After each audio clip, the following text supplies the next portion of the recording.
Guatapé, vecina población realzada por la gigantesca roca que refuerza su paisaje, ve cruzar la pujante energía de las piezas que formarán una de las mayores plantas hidroeléctricas de América Latina, la central de Guatapé, primera etapa del desarrollo hidroeléctrico del río Nare en el oriente de Antioquia.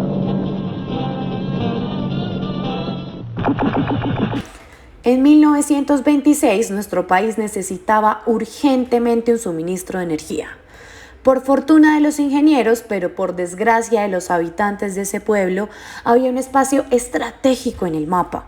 Luego de años de estudios, en plena Semana Santa, en el abril de 1978, apoyados por el gobierno de turno, en cabeza de Julio César Turbay, las grandes maquinarias empezaron a transitar por las calles angostas de ese pequeño pueblo, llevándose todo a su paso. Yo he querido demostrar que solo el entendimiento nos puede transformar en la medida que lo necesitamos para actualizar a nuestra patria y no ir a remolque del progreso, sino a la cabeza de él. Por eso estas obras son testimonio de progreso. El progreso debía ser el sacrificio de unos. El ingeniero Jorge Villa estudió el caudal del río Nari, señaló sus desniveles e identificó el provecho económico que podía sacar a través de una represa. El lugar elegido fue el Valle del Peñol y Alejandría, municipios del oriente antioqueño. La tierra abarcaba 6.365 hectáreas de vida, que servían para el cultivo de tomate, cebolla, maíz, yuca y plátano. Todo esto quedaría en el olvido y pasaría a ser una tierra inundada. Pues mi nombre es Marina Morales, yo nací en el municipio de Guatapé y viví en lo que se conocía antiguamente como el Viejo Peñol. Yo vivía en una casita cerca de la iglesia con mis dos papás. Mi papá trabajaba cuidando la finca de un señor, pero pues mi mamá sí era ama de casa. Es en este punto donde empieza el sacrificio de todos los habitantes del Peñol. Todo el esfuerzo que habían construido por años iba a desaparecer. Por las calles del pueblo empezaban a circular volantes que decían: prepárense para dejar sus casas por un futuro mejor. Pues yo tenía, recuerdo como 15 años, porque por esos días hablaba con mi mamá del detallito de los 15 años que me iban a hacer. Los rumores de que nos teníamos que ir duró por un tiempo, pero pues un día eso fue definitivo y nos sacaron. Todo lo que se conocía como el Viejo Peñol pasaría a ser simplemente historia.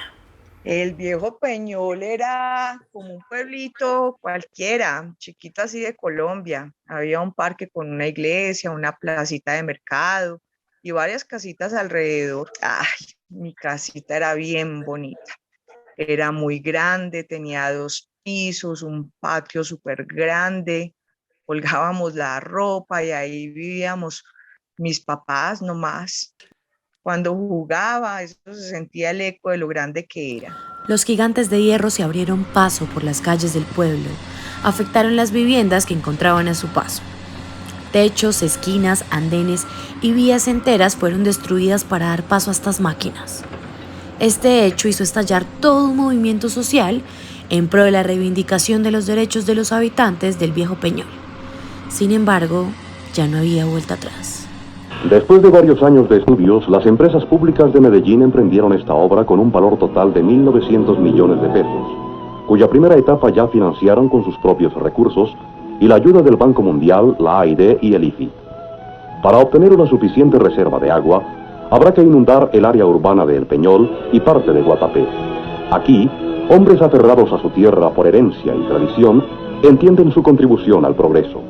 El sacrificio de un pueblo es la energía de un pueblo. El sacrificio de Marina, de su familia, de sus amigos y de sus vecinos dio paso a este megaproyecto. No importó que sus habitantes dijeran que no, ni que las manifestaciones sociales estuvieran presentes para que esto no ocurriera. El horrible día había llegado. Un día recuerdo que mi papá llegó de una reunión del parque y le dijo a mi mamá: Cecilia, lo de irnos está cada vez más cerca. Por esos días yo veía como protestas chiquiticas ahí en el parque y veía que hacían reuniones con el padre y el alcalde. y las maquinarias empezaron como a entrar y eso hubo una revuelta porque por unas calles ni cabían. En abrir y cerrar de ojos mi papá ya nos estaba diciendo que nos tocaba que irnos. Los peñolenses tenían que sacar todo lo que les fuera útil para las nuevas casas de no más de 2 habitaciones que se les daría como recompensa. El agua seguía y seguía subiendo y aquellos que no lograron pagar el traslado tuvieron que ir y venir con sus cosas en su espalda, descalzos y con el agua en los tobillos. La tragedia apenas empieza. Quienes no tenían familia no tenían derecho a una casa. Muchos de ellos tuvieron que dormir con desconocidos ya que las casas eran compartidas. Las aguas iban ganando en ascenso y estas imágenes suscitaron todo tipo de reflexiones por parte de los medios de comunicación. El periódico El Espectador titulaba por aquellos días: Hiroshima Paisa, el Peñol se prepara para morir.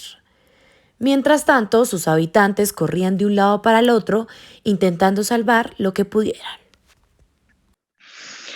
Pues afortunadamente el jefe de mi papá le ayudó con lo que valía el trasteo, pero pues no nos pudimos llevar todo, solo como lo más importante.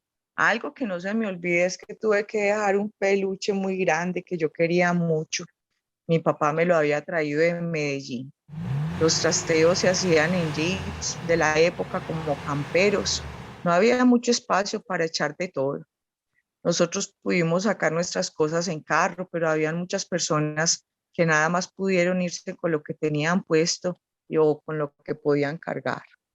Además de los bienes y el traslado de las familias, en 1978, 1.156 cadáveres fueron llevados al nuevo cementerio por parte de la parroquia.